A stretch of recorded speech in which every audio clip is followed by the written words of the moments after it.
मिठो छ मलाई खा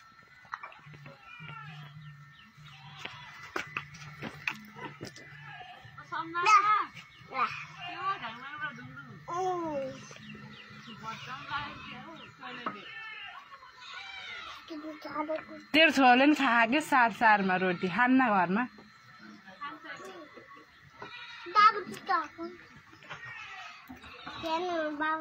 तरकारीमा डोब्दै कति मजाले खायो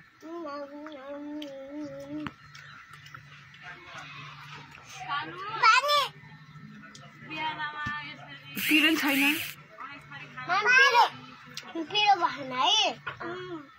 देखाइ पानी